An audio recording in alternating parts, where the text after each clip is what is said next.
Bonjour à tous les amis, c'est Sacha, votre professeur de yoga et bienvenue sur la chaîne de Yogamasté.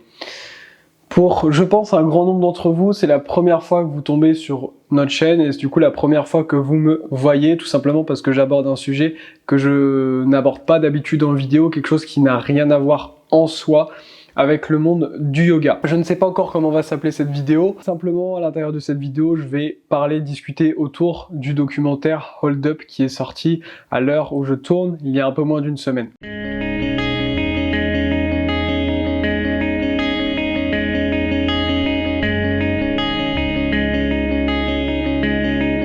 Avant toute chose, je vais simplement me présenter et vous donner le but de cette vidéo, histoire que ça soit clair dans votre tête comme dans la mienne.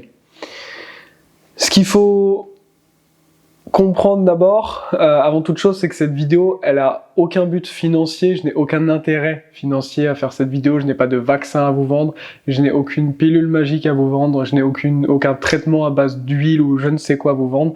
La seule chose que je peux vous vendre, c'est quelque chose que je peux vous proposer, c'est quelque chose de gratuit. C'est une vidéo que j'avais déjà faite sur la chaîne YouTube au début du premier confinement. Je crois qu'on n'était même pas encore confiné à l'heure où je l'ai tourné, du premier confinement où j'expliquais comment renforcer son système immunitaire. La seule chose que je peux vous encourager à faire, moi, c'est de faire du yoga, de pratiquer du yoga, de bouger, de prendre soin de votre santé, de prendre soin de votre alimentation. C'est la seule chose que moi je peux vous recommander. Avant de commencer à parler de ce documentaire, donc je m'appelle Sacha, je suis professeur et formateur en yoga. Si jamais vous n'avez jamais fait de yoga, le yoga, on peut avoir une image assez vaste de ce que ça peut être, quelque chose de pas très précis où on ne sait pas exactement. Le yoga, c'est tout simplement une discipline, une pratique, une philosophie de vie. On va pratiquer des postures physiques qu'on va appeler les asanas, où on va bouger. On va avoir aussi la partie méditative, un travail autour de la respiration. Il y a toute une partie aussi philosophique. Ce n'est ni une secte, ni une religion. C'est quelque chose de libre où on peut prendre ce qu'on a envie dans le yoga et laisser ce qu'on n'a pas envie de prendre. Pourquoi je fais cette vidéo? Vous avez été plusieurs à me demander ce que je pensais sur le documentaire, beaucoup à me l'envoyer. Je la fais non pas pour simplement donner mon point de vue, comme on pourrait faire à discuter dans un café, enfin à l'heure où on avait le droit d'aller dans des cafés. D'ailleurs, je vous recommande de prendre votre café pour cette vidéo parce qu'elle va durer un petit moment, mais c'est tout simplement vous parler d'un point de vue de professeur de yoga, d'un point de vue de quelqu'un pour qui, moi, ma santé, c'est mon travail, c'est mon quotidien. Tout ce que je fais au cours de la journée, c'est pour ma santé et pour votre santé à vous, à travers tous mes cours de yoga, toutes mes formations, c'est permettre de développer une meilleure santé chez les gens, une meilleure santé à la fois physique et mentale. Donc c'est pas du point de vue d'un scientifique, pas du point de vue d'un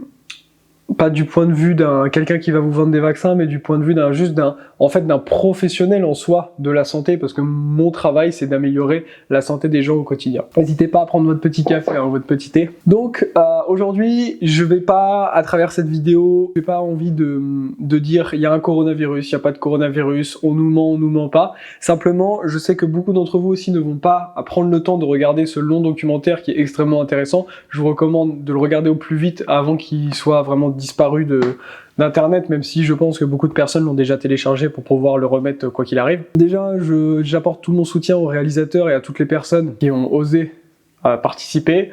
Enfin, je retire par contre mon soutien aux personnes qui ont participé et qui par la suite du documentaire ont dit ah bah non, ils ont vu que forcément c'était pas top pour leur carrière, donc ils se sont enlevé de ce documentaire ou dit non, en fait je m'associe plus à ce que j'ai dit avant. Bon, la lâcheté humaine revient toujours, hein. Enfin souvent, mais bon. Alors, comme je vous disais, je ne vais pas critiquer, je ne vais pas dire c'est faux, c'est vrai, tout simplement parce que ça sert à rien que je vous donne juste mon avis de ce qui est faux, de ce qui est vrai, vous vous en fichez et moi j'ai aucun intérêt à vous le donner. Ici c'est juste vous révéler des faits, des choses qui ont été dites dans le documentaire avec des preuves et pouvoir un peu en discuter d'un point de vue santé.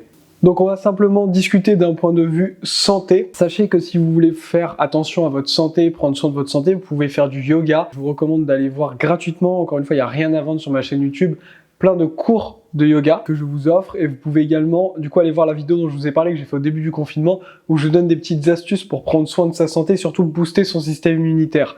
En tant que professionnel de la santé, de votre bien-être, ce que j'ai souhaité faire moi c'est simplement vous donner des conseils de comment augmenter votre métabolisme, augmenter votre bien-être, augmenter votre système immunitaire, tout simplement parce que un des dangers du Covid, avec lequel on peut attraper aussi le Covid, ça va être beaucoup le surpoids. Donc si vous augmentez votre métabolisme, c'est le nombre de calories que vous brûlez, ça va vous aider à diminuer ou à limiter ou à éviter d'être en surpoids. Donc ça va vous aider. Si vous boostez votre système immunitaire, intéressez-vous à ça. Comment je vais faire pour booster mon système immunitaire, pour booster mes défenses, comment mon corps va me défendre au quotidien? C'est ça qui est important. Au lieu de toujours paniquer sur sa santé, paniquer sur est-ce que je vais avoir le Covid, réfléchissez sur comment je peux ne pas l'avoir. Et pas juste en me bloquant des virus, puisque en fait vous êtes tout le temps au contact des virus. On est tout le temps au contact de virus. Et ça, on va en reparler, mais on est au contact de virus tout le temps, depuis notre naissance et jusqu'à notre mort. Donc il faut pas chercher à être ne pas avoir de contact avec le virus, c'est impossible, on est en contact permanent avec des virus.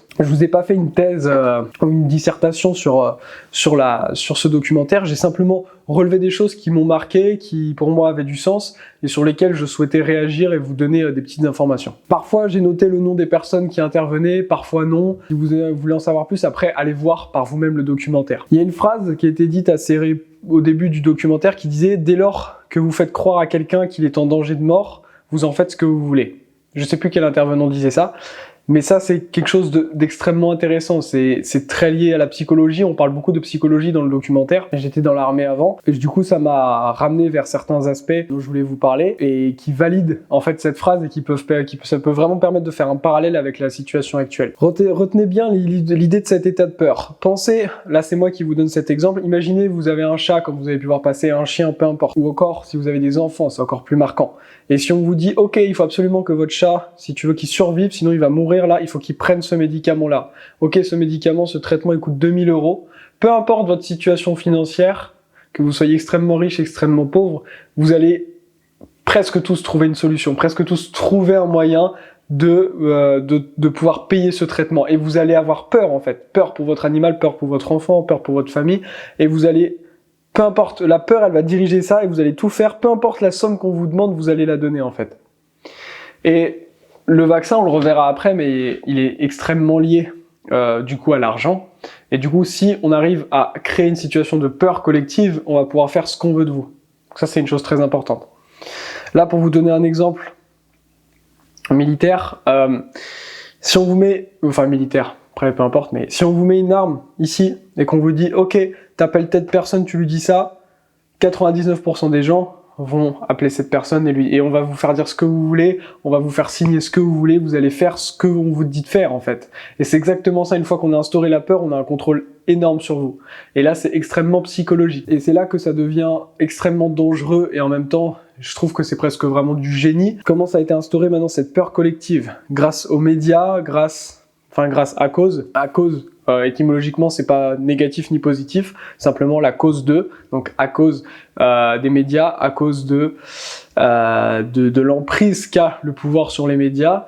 Ça a été incroyable de voir à quel point une majorité des gens dans le monde, et majoritairement en France, puisque je vais principalement parler pour les Français, étant donné que je n'habite pas dans un autre pays, donc je vais pas trop m'aventurer sur ce qui peut se passer ailleurs parce que j'ai pas envie de dire de bêtises, mais à quel point les Français, vous avez eu très peur, très rapidement, on peut voir des réactions qu'on connaissait pas. Vous avez sûrement eu des gens dans votre famille, dans votre entourage, peut-être qu'on vous a envoyé la vidéo là en vous disant « Hey, regarde !» et que du coup, vous êtes ce genre de personne à avoir eu ces réactions brutales, ces réactions de blocage, ces réactions qu'on ne connaissait pas chez certaines personnes, simplement parce que la peur les contrôle. Et une fois que la peur les contrôle, les gens réagissent complètement différemment. Retenez bien ça, l'histoire de la peur. Une fois qu'on a ancré la peur en vous, on fait ce qu'on veut de vous. Ce que je trouve assez triste, moi j'ai 22 ans, et ce que je trouve extrêmement triste, et en même temps ce que j'ai vraiment du mal à comprendre, et au bout d'un moment j'ai juste plus aucun espoir pour globalement l'humanité, c'est de voir tout simplement que je me dis à 22 ans, il y a des gens, ils ont 2 fois mon âge, ils ont 3 fois mon âge, certains 4 fois mon âge du coup, et ils suivent la télé depuis le début. Personnellement, j'ai pas la télé depuis plusieurs années, donc déjà ça m'évite d'être complètement cramé du cerveau, et tout simplement parce que je préfère utiliser mon temps pour prendre soin de ma santé, pour développer mon travail et prendre soin de la santé des autres et m'occuper de ma famille plutôt que perdre mon temps devant une machine, devant un écran technologique qui ne va rien m'apporter de positif globalement. De voir à quel point vous avez regardé la télé du début jusqu'à maintenant, aujourd'hui nous sommes le mercredi 18 novembre, depuis début mars vous regardez et on vous a dit tout et l'inverse. Et le pire c'est que c'est les mêmes personnes qui vous ont dit tout et l'inverse. Et vous avez tous, bon, ne vous sentez pas inclus si vous n'êtes pas inclus là-dedans, mais une majorité des personnes. Tout le monde a suivi ça sans se poser de questions, ou sans trop se poser de questions. Et ce que je trouve incroyable, c'est de se dire à quel point vous acceptez, à quel point les Français acceptent d'être pris vraiment pour des cons, sans réfléchir, quoi. C'est-à-dire qu'il y a les mêmes personnes, le ministre de la Santé, qui vous dit, j'ai des citations, le ministre de la Santé nous a dit, les masques ne sont pas utiles si vous n'êtes pas malade. Pas de risque de pénurie de masques. J'insiste, l'usage du masque n'est pas recommandé et pas utile lorsqu'un médecin ne vous recommande pas de porter le masque. Ok, il a dit ça. Pour quelques semaines plus tard, dire « je vous conseille de porter le masque ». Quelques semaines plus tard, vous obligez à porter le masque. Et pas une seule fois vous vous posez la question, sachant que je crois qu'Olivier Véran, il est médecin aussi. Donc c'est pas comme s'il avait écouté le conseil scientifique et donné son avis comme ça. Non. D'autant que même en écoutant le conseil scientifique, normalement il se base sur ce que dit le conseil scientifique, ça veut dire qu'un ensemble de médecins haut placés, ils vous disent tout et l'inverse. Et pas une seule fois vous vous posez la question. Ça n'a aucune logique. À partir du moment déjà où on m'a dit le masque sert à rien, et après on m'a dit il faut mettre le masque, pour moi ça s'arrête là. On peut plus croire ces personnes-là, c'est impossible. Vous pouvez pas remettre votre confiance dans quelqu'un qui vous dit tout et l'inverse, sachant que c'est son métier. Et on aurait pu dire, écoutez, a priori les masques ne servent pas, mais on ne sait pas encore trop. Et après, dire, ah ok, bah les masques nous servent, donc mettez-les. Mais dire, je vous assure que les masques ne servent à rien et il faut absolument mettre un masque, c'est qu'on vous prend vraiment pour des débiles. On nous prend pour des débiles, depuis le début. Ça c'est juste un fait, c'est pas être complotiste, c'est pas... Je dis pas, on a prévu ça en avance, etc. Non, c'est simplement un fait. On vous dit un truc, on vous dit complètement l'inverse. Donc à un moment, si vous acceptez pas ça, si vous comprenez pas, et la majorité des gens ne comprennent pas, et c'est ça qui moi me rend... Je ne comprends pas. Je comprends pas que les gens puissent ne pas remettre ça en question. N'hésitez pas à me donner votre avis dans les commentaires, ce que vous avez pu voir dans votre entourage, autour de vous, comment les gens ont pu réagir. Et pour moi, c'est quand même extrêmement étrange ce genre de comportement. Heureusement, maintenant, il y a Internet. Heureusement. Mais on est quand même extrêmement vite censuré sur Instagram, sur Internet, sur Facebook. Facebook va interdire, je crois, les messages anti-vaccins. Sur Instagram, moi, je me suis fait censurer beaucoup de fois parce que des fois, je postais juste une photo où il y avait des fois un fait sur le Covid où juste il y avait le mot Covid dedans. Et Instagram me disait non, t'as pas le droit. Alors que je remettais rien en cause. Hein. Donc, on est contrôlé sur Internet et instantanément. C'est-à-dire que des fois, c'était même pas, j'écrivais pas le mot, c'était simplement, il y avait un screenshot par exemple d'un message et dans les 5 minutes qui suivaient, après peut-être que c'est lié au fait que j'ai plusieurs milliers de followers, ça peut jouer, je ne sais pas. Mais on est instantanément suivi, instantanément coupé. Il y a plus, la liberté d'expression, elle est vraiment coupée maintenant. Ça, c'est quelque chose qui est un petit peu... qui me convient pas trop. Pour moi, Internet, c'est là, justement, là, je peux vous parler. Ça se trouve, ma vidéo sera censurée, ça se trouve, elle sera supprimée. On va bien la garder en fichier, en stockage, mais... Voilà, il y a un autre exemple, il y a quelqu'un que j'aime beaucoup, ça va faire bizarre parce que j'ai oublié son prénom, mais sa chaîne ça s'appelle London Real, donc London, Londres, plus loin, Real, réel, et c'est un américain, non je crois qu'il est anglais, oui il est anglais, mais c'est London Real, mais je me demande s'il n'était pas américain, mais je crois que c'est quand même un britannique, enfin bref, et cette personne sur sa chaîne, il interviewe des spécialistes dans plein de domaines du monde entier. C'est quelqu'un d'extrêmement ouvert, il s'appelle Brian quelque chose. Et c'est quelqu'un qui a une bonne soixantaine d'années, qui est super sportif, toujours, il habille en costard 3 pièces et tout ça, c'est quelqu'un de très élégant, qui a interviewé plein de personnes dans plein de disciplines, il a interviewé des personnes importantes aussi du yoga, c'est pour ça aussi que je le connais, et c'est quelqu'un que j'aime beaucoup parce que il ouvre la place à tout le monde, il laisse parler les gens dans plein de disciplines. Et cette personne-là, on vous mettra le lien en description, cette personne-là, elle a fait un live sur YouTube où elle faisait venir quelqu'un pour parler du Covid. Ça a été le plus gros live, je crois, de l'histoire de YouTube et ils ont été cut, le live, ça a été coupé en plein milieu du live. sans avoir dit le Covid n'existe pas ou je ne sais pas. Ils ont été coupés en plein milieu du live. Est-ce que vous vous rendez compte de ça? Sur l'espace public, Internet, l'espace où on peut s'exprimer, il y a des millions de personnes qui suivent la chaîne, etc. En plein milieu du live, coupé. Et quand il a essayé d'avoir des explications avec YouTube, on lui a dit que j'ai regardé des vidéos où il était interviewé après, il expliquait que YouTube disait bah il respecte pas les conditions d'utilisation. Et quand il demandait bah en quoi je les respecte pas, bah vous les respectez pas. Alors que quand on a ce niveau d'abonnés, on a des liens directs avec YouTube, etc. On lui donnait aucune information. C'est révélateur de l'état peu démocratique maintenant d'Internet. Donc ça devient très dangereux, parce que même les sources d'informations libres, maintenant on nous les coupe. On va enchaîner du coup maintenant avec l'aspect argent. Donc il y a plein d'intervenants dans Hold Up, des scientifiques, des sociologues, Il y a une dame à la fin qui parle, j'ai oublié son métier, elle est profiler, donc elle voit le visage des gens aussi, elle arrive directement à donner des choses dessus, donc c'est extrêmement intéressant. Il y a des personnes de plein de domaines, des entrepreneurs qui donnent leur avis, donc c'est très vaste et très intéressant. D'un point de vue argent, il y a quelqu'un qui nous dit dans le documentaire que forcément, le plus on a de malades, le plus on est riche. Parce que le plus on a de malades, le plus on va pouvoir dire « Hey, il va falloir vendre un vaccin, il faut que tout le monde se l'implante. » D'accord? On va pas arrêter la maladie. Parce que si on arrête la maladie, on n'a plus de vaccins à vendre. Enfin, on a des vaccins à vendre, sûrement, mais on ne peut plus justifier. À partir du moment où, pour moi, vu que c'est Bill Gates qui tient tout ça avec l'OMS, les vaccins, bah, c'est plus une affaire de santé, c'est une affaire d'argent. Bill Gates, c'est pas quelqu'un de la santé, c'est un homme de l'argent, c'est un homme du business. Ça veut pas dire que c'est mauvais de faire du business, hein. J'aime pas du tout la mentalité française de qu'il faut pas parler d'argent, etc. Je suis pas du tout d'accord avec ça.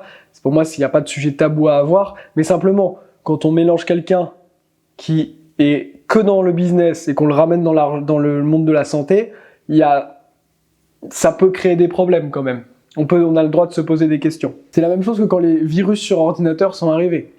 Bill Gates a créé Microsoft, il a créé les ordinateurs, et il y a la question de se poser, est-ce que c'est pas eux qui ont créé les virus? Pour que justement, on va vous vendre des antivirus. On vous a implanté des virus, on va vous vendre des antivirus. On peut, je dis rien, mais on peut vous créer une maladie, on va vous vendre quelque chose pour plus être malade. Il y a une loi qui a été votée il y a 2 semaines, je crois, qui autorise maintenant les avions en Europe à lâcher des choses depuis l'air qui vont permettre, soi-disant, d'éviter que des trucs qui vont permettre de désintoxifier, qu'il y ait moins de Covid, en gros. D'enlever les microbes. Là, pareil, on sait pas ils peuvent mettre ce qu'ils veulent. Ils peuvent balancer, en fait, le Covid, s'ils veulent. Puisque tous les virus aussi, on les a dans les labos. À l'Institut Pasteur, ils ont des échantillons de plein de virus. Ils travaillent sur plein de virus, des virus qu'on soit avec des anciennes maladies. Ils travaillent encore dessus. Et ça veut dire qu'à n'importe quel moment, en soi, s'ils veulent, maintenant, ils peuvent nous lâcher. S'ils veulent nous lâcher la peste, ils nous lâchent la peste. C'est possible. Simplement, c'est possible. C'est une réelle arme, maintenant. Maintenant, par rapport à l'OMS recommande quand même de ne pas mettre de masque. Et nous, en France, on nous dit que si on met pas de masque, on a une amende. C'est un peu problématique. L'Organisation mondiale de la santé, ce qui gère toute la santé dans le monde, nous dit ça sert à rien de mettre de masque si on n'est pas malade. Et nous, on fait quoi? On met des masques. Je vais pas m'exprimer aujourd'hui sur les masques, ou alors très peu, mais j'ai jamais été pour, et on va en reparler un petit peu après. Le problème d'un masque, c'est que vous gardez votre masque avec vous, et vous avez vos propres microbes pendant des heures. Des heures. Et j'avais discuté avec des personnes qui travaillent dans le milieu justement pharmaceutique et tout ça, et qui me disaient, mais en fait, si tu changes pas ton masque toutes les 30 minutes, tu risques juste de te contaminer en fait. Parce que vous respirez vos bactéries tout le temps, alors que justement, normalement, les bactéries, elles circulent dans l'air, ça circule, les choses circulent. Et là, vous vous intoxifiez tout le temps. Pourquoi? Les virus, il en existe. Je ne sais pas le nombre, mais il y en a plein des virus. On est au contact tout le temps de virus. Alors pourquoi on voudrait se protéger de celui-ci? Et pourquoi les autres, on les laisse? Pourquoi la grippe, on fait pas de confinement quand il y a une grippe? Ça n'empêche pas qu'il y ait des milliers de morts chaque année en France de la grippe. Ça, c'est quelque chose d'important à comprendre. L'OMS a fait quand même 3 publications sur les recommandations du port du masque. Une publication de 2 pages en janvier, une publication de 5 pages en avril et de 16 pages en juin.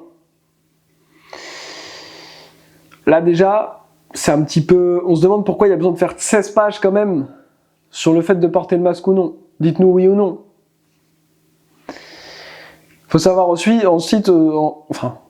il faut aussi savoir que dans le documentaire, il y a des médecins qui expliquent aussi ce que je vous ai dit avant.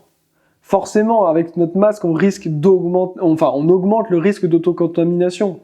Bien entendu. On peut pas filtrer l'air, du coup. Le port du masque, le fait de le mettre sur le nez, vous vous rendez compte, vous empêchez de respirer. Jamais j'ai dû mettre une fois ou deux, à des moments où c'était vraiment obligatoire, ultra surveillé, de mettre mon masque sur mon nez. Sinon, le masque, je ne le mets pas sur le nez. Parce que sinon, je peux pas respirer. Je vais m'intoxifier, en fait, avec mes propres bactéries. D'accord? Il faut pouvoir circuler, on respire de l'oxygène. On doit pouvoir respirer. Notamment, si, comme moi, vous faites du yoga. Si vous faites du yoga, qu'est-ce qui se passe? On travaille notre capacité respiratoire. Ce qui fait que j'ai des inspirations bien plus grandes et des expirations bien plus grandes que la majorité des gens. Et la première fois que j'ai mis un masque, c'était à la sortie du premier confinement, pour aller dans un magasin, je me suis dit, je mets le masque comme il faut. Et j'ai cru que j'allais m'évanouir au bout de 5 minutes. Parce que ma respiration, elle était hyper courte et j'ai l'habitude d'avoir une inspiration hyper ample et une expiration hyper ample. Et ça coupe tout. Ça empêche de respirer, ça empêche de vivre. La seule chose dont vous avez besoin tout de suite, c'est de respirer. Vous pouvez passer plusieurs jours sans boire, 2-3 jours sans boire. Vous pouvez passer plusieurs jours sans manger, sans problème. Par contre, vous pouvez pas passer plusieurs minutes sans respirer. Au bout d'un moment, vous mourrez. Et là, on vous coupe la chose la plus importante dont vous avez besoin pour vivre. Ensuite, dans le documentaire, ils utilisent beaucoup de graphiques pour nous montrer un petit peu les mensonges qu'il y a pu avoir. À travers les différents graphiques, ils nous montrent aussi des courbes où on peut voir qu'en fait le nombre de morts en France les années précédentes et l'année maintenant, globalement c'est le même. Et l'âge moyen de mort est le même. Donc en soi, le Covid n'a rien changé. Par rapport aux tests qu'on fait, ce qu'ils expliquent également, c'est que, en fait, avant déjà, on prenait le nombre de morts qu'il y avait au début du confinement. Je ne sais pas si vous vous souvenez, dans le premier confinement. Alors que maintenant, ce qu'on fait, c'est qu'ils prennent le nombre de cas positifs. Donc forcément, déjà les courbes n'ont plus du tout la même signification. Et l'histoire avec les cas positifs, c'est que vu qu'ils trichent, et ça je vais l'expliquer, sur les cas positifs, on fait ce qu'on veut en fait, on crée les chiffres qu'on veut. C'est complètement libre à eux, ils font ce qu'ils veulent avec les chiffres. On peut vous inventer 30 000 personnes contaminées demain, comme vous dire qu'il y en a 10. Ils font ce qu'ils veulent. Pourquoi?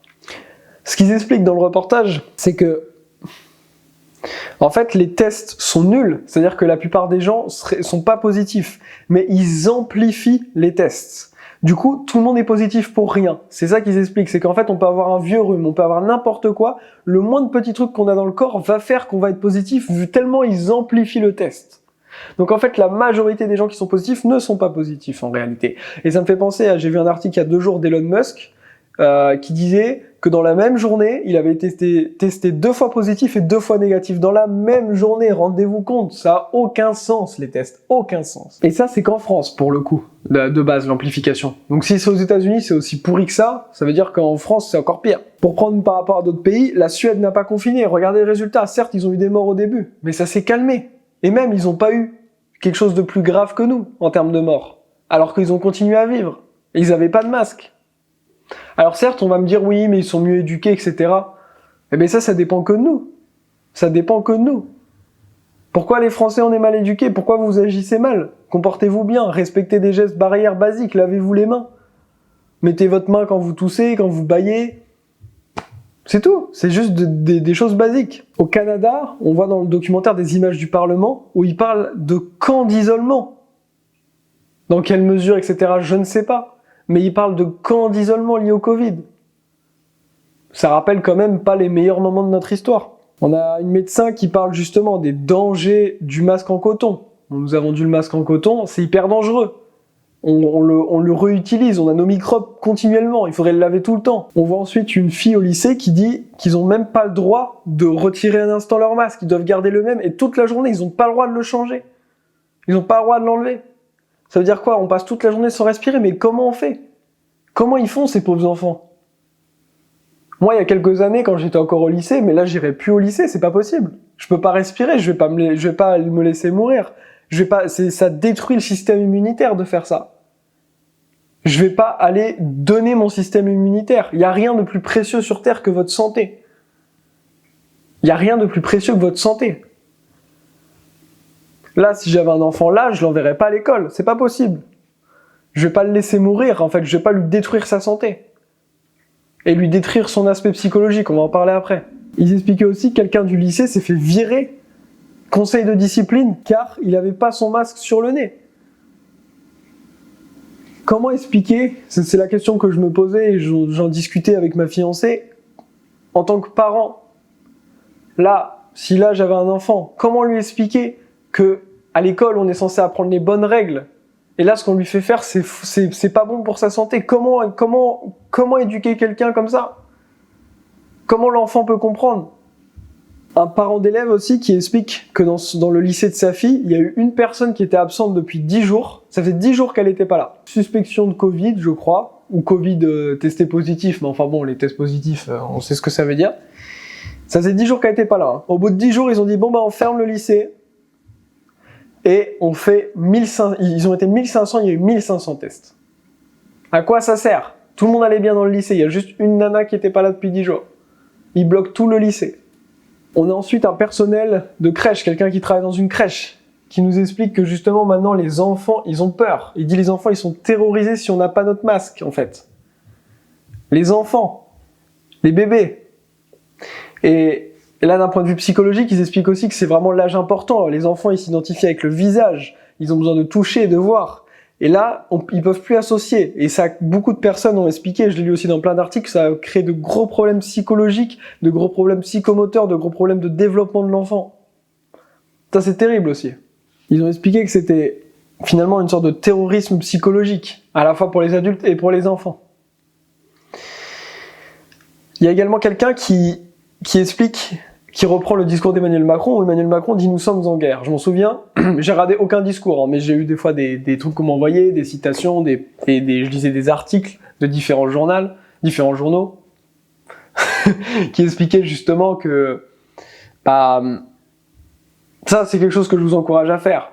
Même si maintenant, globalement, une grosse partie de la presse, que ce soit de droite ou de gauche, ça ne veut plus dire grand-chose, mais ne restez pas fermés.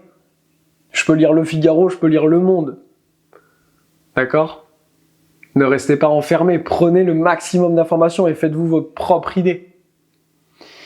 Si vous êtes à fond, par exemple, de droite, ça ne vous empêche pas justement d'aller lire des journaux de gauche pour vous conforter peut-être dans votre idée ou pour peut-être vous dire « Ah bah non, il y a peut-être ces choses-là, pourquoi pas ?»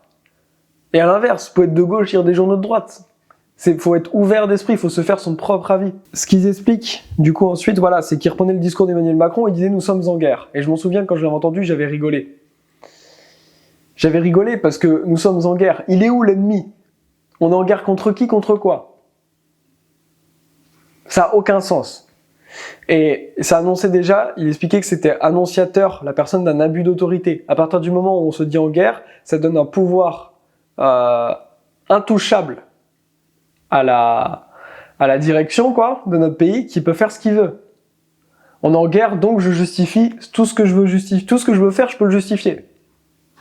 On peut pas être en guerre contre un virus. Le virus n'est pas un ennemi, c'est pas quelque chose de physique. Le virus, il vit constamment. On peut pas le tuer, on peut pas gagner contre un virus. On vit constamment avec le virus, c'est ce que je vous disais au début de la vidéo. Tout au long de notre journée, on vit avec le virus tout le temps. Donc le virus ne peut pas être tué. Donc en fait, on est dans une guerre qu'on pourra jamais gagner et qui se ne terminera jamais. C'est comme si on disait on est en guerre contre la grippe. Ça n'a aucun sens, c'est débile de dire ça. Il y a ensuite un médecin américain qu'on revoit plusieurs fois dans le documentaire, un médecin déjà un peu âgé, qui expliquait qu'il avait toujours confiance en l'État, confiance en son pays, et il explique que là, depuis le Covid, il s'est rendu compte que c'était une grosse supercherie, l'État, comment la santé était gérée. Il disait, cette personne-là, j'ai plus peur de mon gouvernement que du virus. Et il est médecin. On a aussi après ça me fait penser à la super nana, j'ai oublié son prénom et son nom, j'ai plus le mot en tête, comme on appelle ça, qui représente le pouvoir. Vous avez sûrement le mot en tête, et justement qui expliquait qu'elle savait pas mettre un masque. Elle sait pas mettre un masque. Je crois qu'elle s'est fait virer après, je ne sais plus, mais elle sait pas mettre un masque. Et nous, on doit mettre nos masques.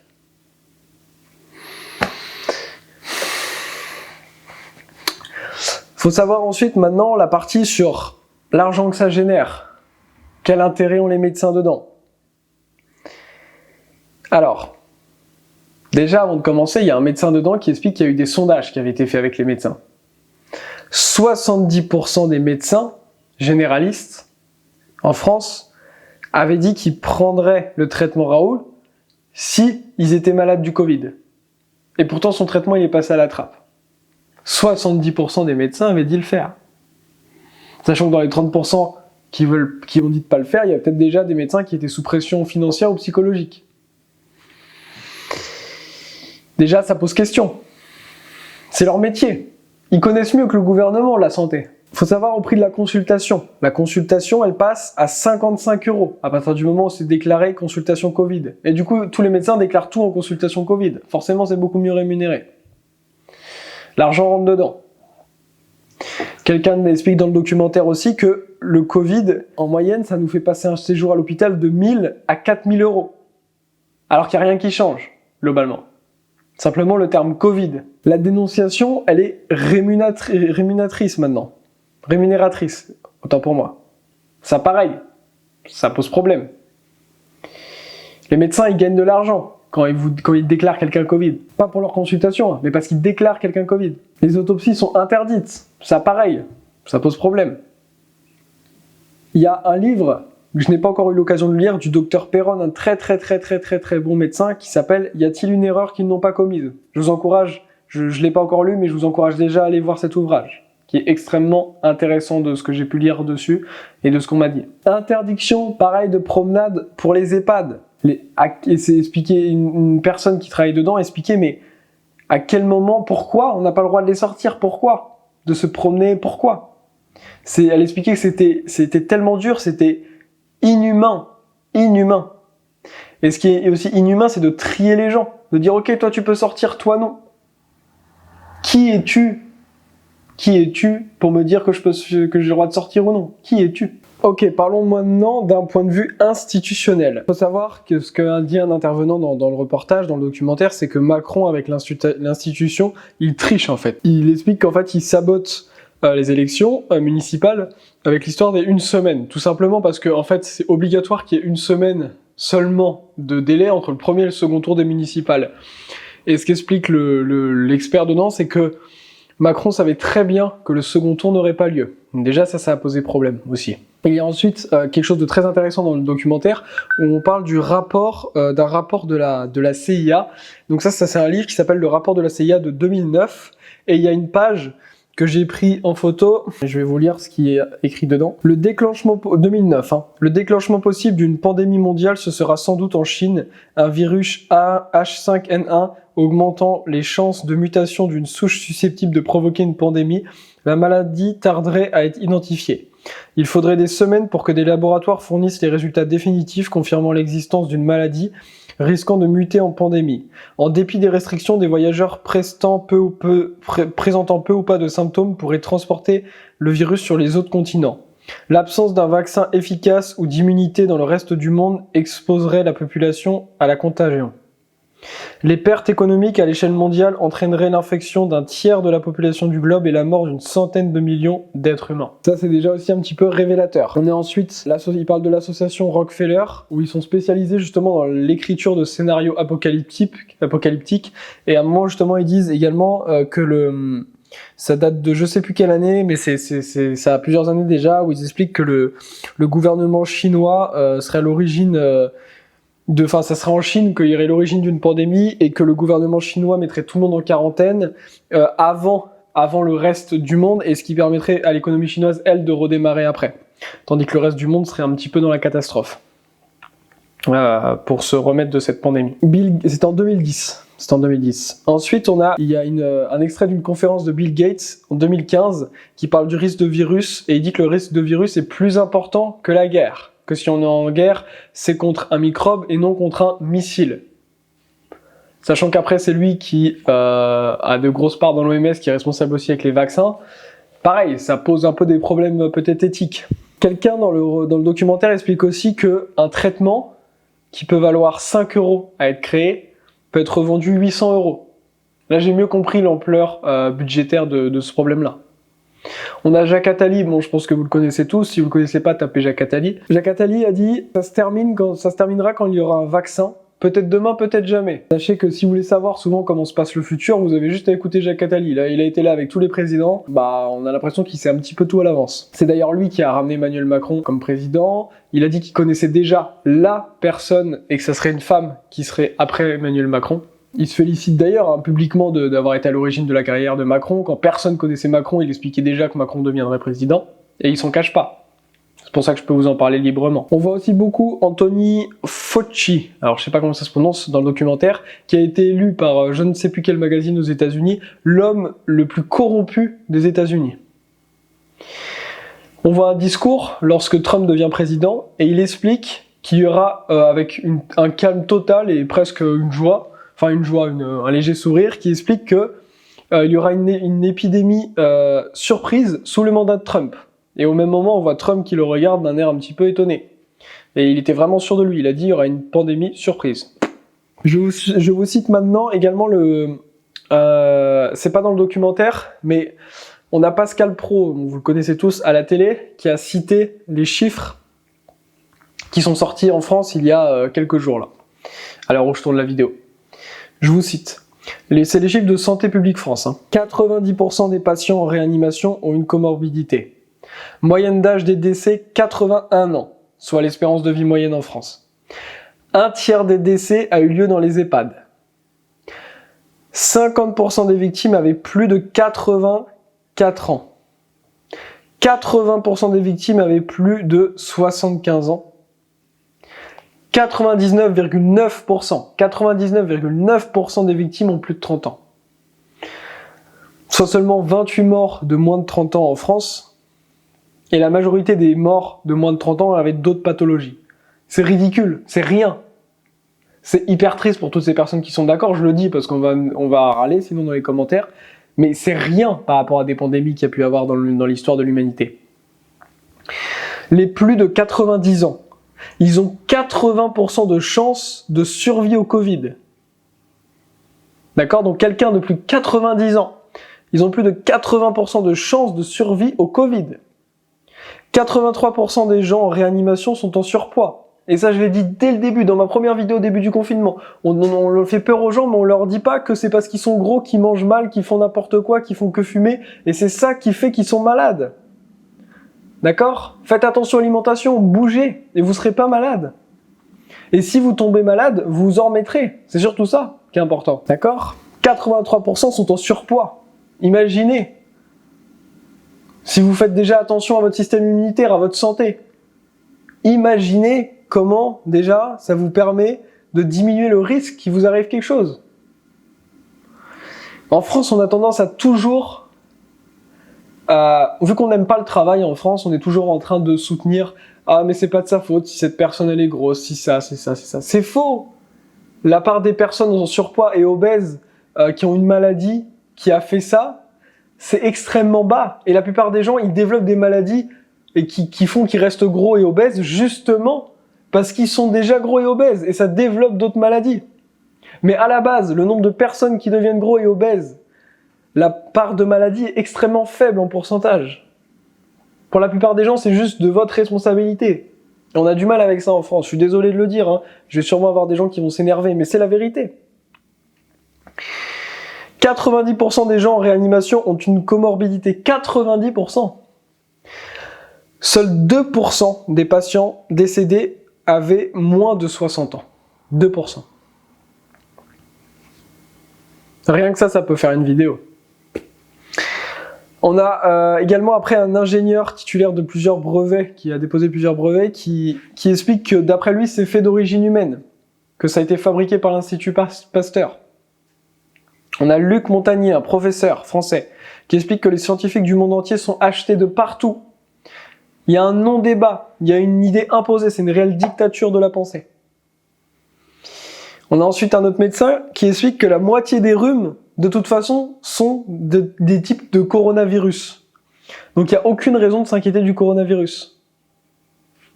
Ensuite vient un sujet extrêmement important que je vais aborder d'une manière très courte dans cette vidéo, mais qui, à mon avis, peut faire l'objet de beaucoup de recherches, c'est même sûr. Et là, c'est pas quelque chose dans lequel je vais m'aventurer en vidéo, je laisse des gens plus aptes que moi à en parler. C'est tout simplement le contrôle total de l'individu qui va pouvoir se créer avec l'affectation monétaire. Avec le vaccin, lisez le livre justement du professeur Perron, la 5G, qui vont vouloir mettre dans la vaccin les puces pour nous suivre.